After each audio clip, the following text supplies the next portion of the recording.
Assalamualaikum warahmatullahi wabarakatuh. I am Fiza. I am Maisha. I am Sufi. We are from class 9. We are here to present our model, green energy.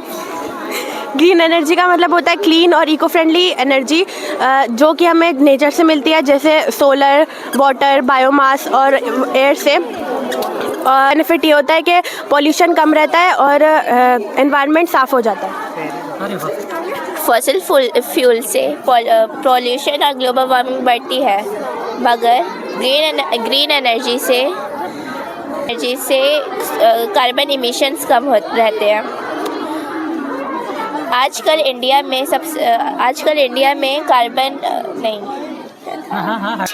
में solar panels और electric vehicles का use ज़्यादा होता है, जो कि future के लिए बहुत हेल्पफुल है और इम्पोर्टेंट है। ग्रीन एनर्जी रिन्यूएबल होता है, मतलब ये कभी ख़त्म नहीं होता। Thank you. सोलर एनर्जी कभी ख़त्म नहीं होता। अरे वाह, ये सबसे कोर पॉइंट से जानना चाहेंगे कार्बन प्यूरिफिकेशन मॉडल के बारे में। ये सारे स्टूडेंट्स अपनी अपनी राय देंगे। तो दोस्तों आइए आपको दिखाना चाहते हैं। Assalamu alaikum, my name is Zunaira and we are from class 9th. Assalamu alaikum, my name is Madhya and I'm also from class 9th. Assalamu alaikum, my name is Mahira Ansari. I am from class 9th. So today we are going to share about carbon purification plant. So carbon purification is a process of purify the air. जैसे कि हम सब जानते हैं कि दिल्ली में बहुत ज़्यादा पॉल्यूशन है, तो अगर ऐसे प्लांट्स यूज़ किए जाएंगे तो पॉल्यूशन बहुत हद तक कम हो जाएगा। और पॉल्यूशन की वजह से ग्लोबल वार्मिंग बढ़ रही है, जिसकी वजह से गर्मी बहुत ज़्यादा हो जाती है, ठंड बहुत कम हो रही है और ऐसे सीजन्स में चेंजेस आ रहे हैं। और अब मदीहा बताएंगी आपको कि इसमें क्या होगा। जी मदीहा जी बताइए आप। जी, तो ये एक फैक्ट्री है। जैसे आमतौर पे फैक्ट्रीज होती हैं, उसके अंदर काम होते हैं, तो उनके अंदर कार्बन्स नहीं होते हैं कि वो धुएं को बाहर फेंकें। जी। तो ये फैक्ट्री के अंदर जो काम हो रहा है, जो हार्मफुल गैसेस होती है, वो ये चिमनी है, वो चिमनी के अंदर आती है, ये एग्जॉस्ट फैंस के थ्रू यहाँ पर आती है, फिर वो कार्बन तक पहुँचती है। और कार्बन होता है वो हार्मफुल गैसेस को अपने अंदर ऑब्जर्व कर लेता है और फिल्टराइज करके फ्रेश एयर यहाँ से बाहर फेंकता है। अरे वाह वाह, जिससे हमें फ्रेश एयर भी मिलती है, एनवायरनमेंट भी बना रहता है। इसके एडवांटेजेस मैं आपको अब बताऊंगी, जो कि है इससे रिड्यूस पॉल्यूशन होता है। जो पॉल्यूशन होता है वो कम होता है और जो ये हमारे इन्वायरमेंट को फ्रेंडली रखता है। और सम मेथड होता है इसमें। जज़ाकल्लाह।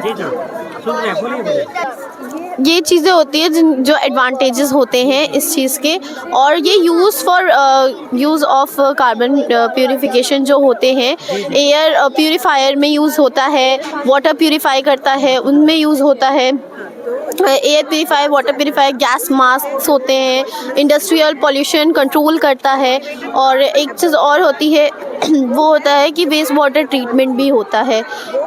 और इसका जो कंक्लूजन होता है वो ये होता है कि जो carbon purification is a very effective and eco friendly method to control the pollution.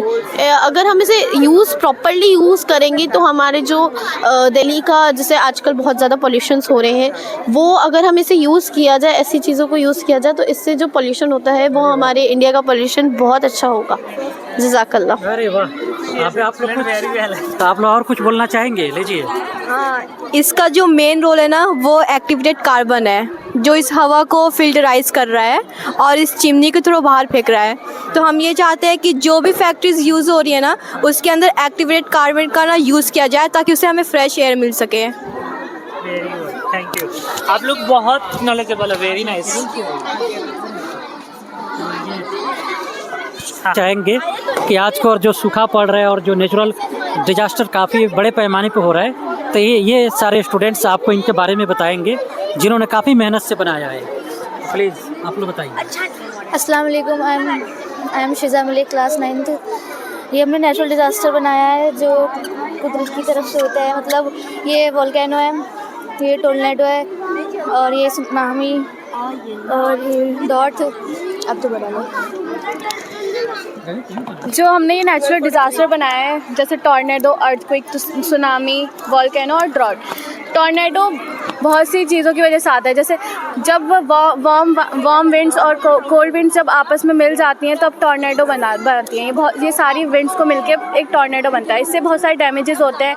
बहुत जो जहाँ भी जाता है ये सब चीज़ को अपने अंदर एब्जॉर्ब करके ले जाता है। अर्थक्वेक जब अर्थ के नीचे की सरफेस के नीचे जो होता है उस वहाँ पे जब अर्थ की टेक्टोनिक प्लेट्स जो होती हैं वो आपस में जब टकराती हैं तब ये अर्थक्वेक आता है। और सुनामी एक बड़े उसमें एक्सट्रीम लेवल पे होता है। ये ओशियंस वगैरह में होता है। ओशियंस में जब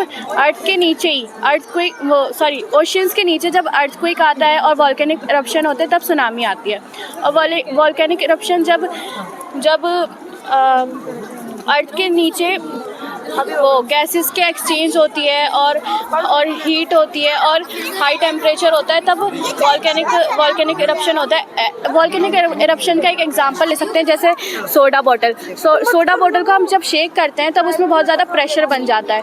जब वो कंटेनर से बाहर आने की कोशिश करता है। ऐसी वॉल्केनिक इरप्शन जब इसमें प्रेशर बन जाता है तो वो भी बाहर आने की कोशिश करता है। अब ड्रॉट एक बारिश जब कम पड़ती है जिस एरिया में वहाँ पे सूखा पड़ जाता है उसे कहते हैं ड्रॉट।